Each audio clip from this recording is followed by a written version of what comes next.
Are you asking quality questions in living your extraordinary life, your legacy life? Because the quality of your questions indicates the quality of your life, the standard of living that you are embracing as you are aging. So, if we put some attention into those questions that you ask, then you have available ways in which to make decisions that improve focus and strengthen your movement forward. If you use these questions, what you can do is you can discover, shape, and share the legacy that you intend to live to leave. This is important because if those questions are of quality, then you're shaping and sharing something that others can benefit from, including yourself. Your head, heart, and hands come into a dynamic balance. And that is a beautiful way in which to live your legacy life. I've come to understand the quality of questions as an important aspect, especially while you're aging. You can sort of stub your toe, sort of trip over your own feet as you're moving through your older years. But as you're getting older towards the older of your years, you've got to really pay attention to those questions you're asking yourself and of others. And I wanted to get into them because these questions, these 10 questions that I'm going to pose to you, are ones that I've used over the years, whether I was dealing with mergers and acquisitions in the corporate world, group team development in all kinds of organizations all over the world, to even looking at my own life. I actually wrote these questions in this format 30 plus years ago and included it in my doctoral thesis because I found them to be a really great use, and therefore I called them question mapping. If I'm going to map out living my legacy life, living my extraordinary life, then these questions in some kind of format would help me. And that's what I want to share with you today. Now, with this question mapping, it actually integrates this thoughtful inquiry with purposeful action. And if I was to add to it, your wholeheartedness that you're bringing in. So, in many ways, it's a mental, emotional, soluble kind of look at how you move forward. Because with these questions, what you're able to do is navigate your current reality, align with your preferred future, while acting meaningfully in the present. This is really important because there's a current reality in which you live. There's a preferred future that you've set up for yourself through words like intention or vision or purpose. And what you're going to do is balance off that preferred future, this current reality, and in your presence, you're attempting to figure out what is it that I'm going to act on to give me meaning, to have a lasting impact.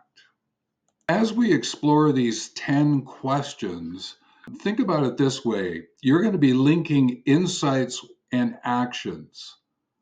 And what you're going to do is use these to guide your unique journey and your adventures together with others.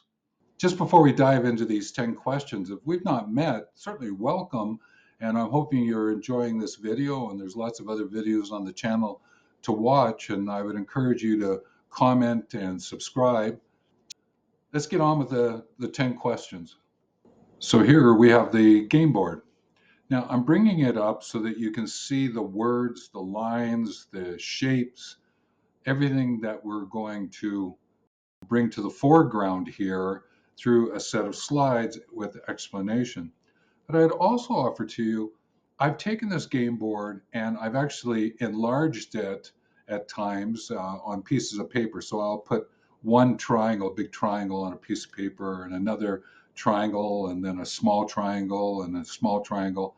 And then I would cut them up so that I could lay them out on a table. and so used a table like a game board. I went so far as to actually draw these all out, write them out on flip chart paper, and putting them down on the floor for a group of 30 persons that were in a workshop. And what we did is that we actually walked in and through the model so that we could get different perspectives and perceptions and open up more group conversation. So I just wanted to share that with you because maybe this might turn into something for yourself that you may want to use with family and friends, or with a project that you're doing, or a contribution you're working on. So having said that, let's actually take this to the first set of drawings. So the first one is that we're making sure that we understand that there's a current reality that's very close to us here, and there's a triangle and a smaller triangle inverted, and there's some lines that are connecting these triangles, and you've got present here, and you've got preferred future.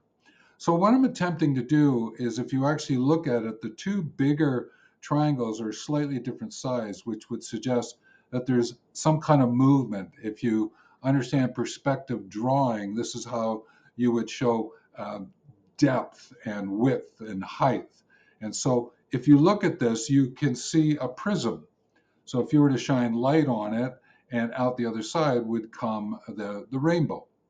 And I just bring that as a sense of something that you might remember, understand, see, even have in your house at this point in time.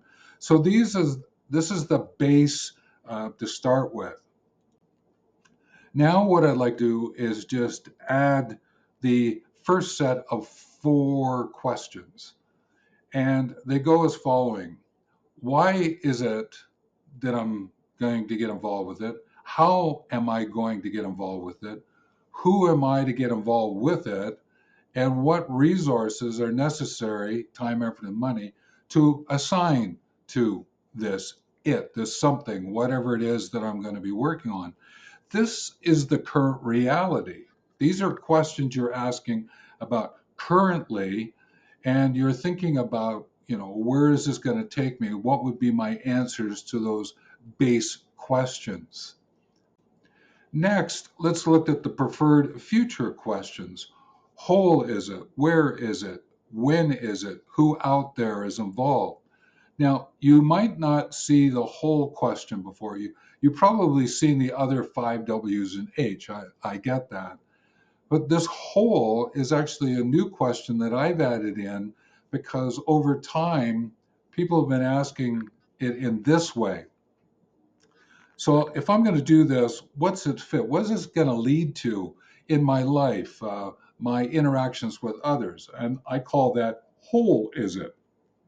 What is it leading to? What, in the sense of the resources that I'm going to put into action? What am I going to see happen with them? That's the whole is it question. Next is, where is this going to actually take place? So you get a sense of location.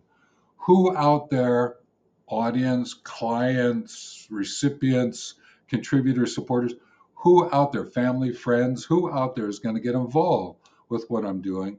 And when is this going to take place?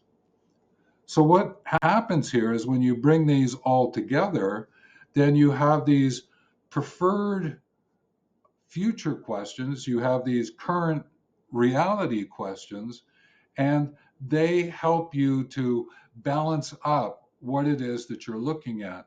So that if you were to work with these 8 questions alone and do them under this preferred future current reality, answers to them, and then how they relate to one another. So, why with whole, how with where, who in with who out, what with when. And you looked at it from a presence point of view. Here you are in the presence, you're dynamically balancing those two ends of the prism. What is it that you have learned? What do you now know? What can you decide? What can you shape and share because of it? And those 8 questions become the grounding. Now, what becomes interesting in the presence aspect of this, are the push ifs and ifs pull. Now, these are questions number 9 and 10.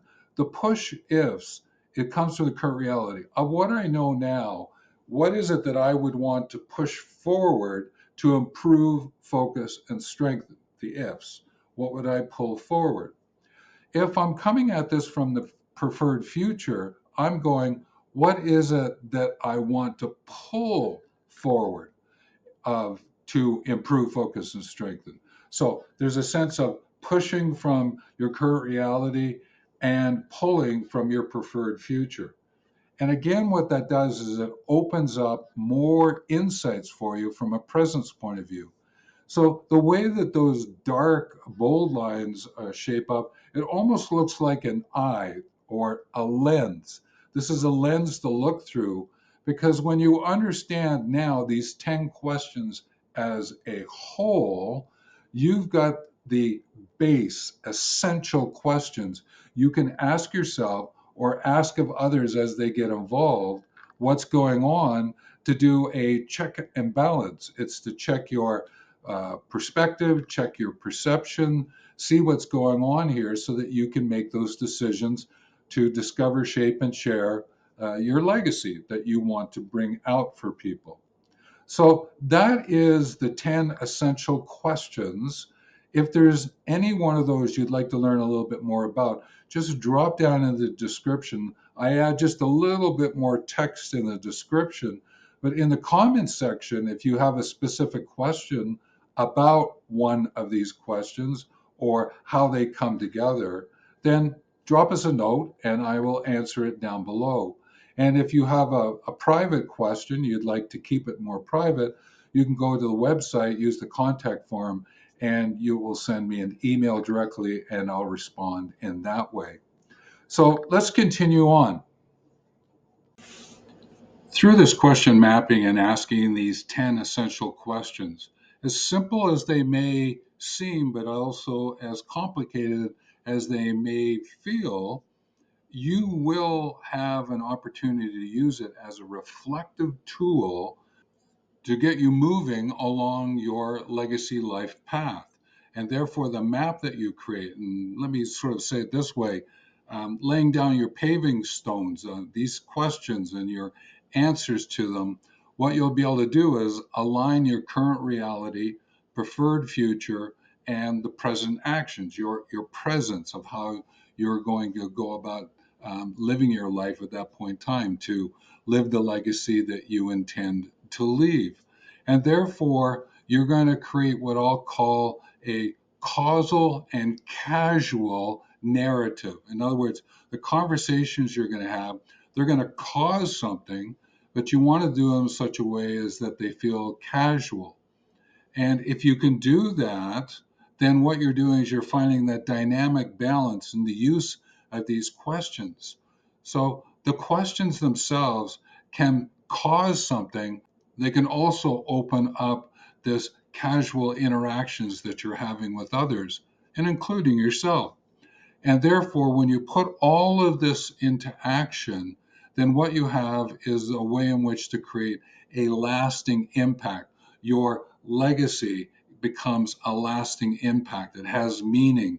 The legacy life that you are living each day, that extraordinary life that you wanted for yourself and interacting with others, your unique journey, your adventures together, is actually here and present for you. And these 10 questions in this format, in this mapping format, will prove useful and helpful to you. Take care. A request of you is please subscribe, watch as many videos as you can.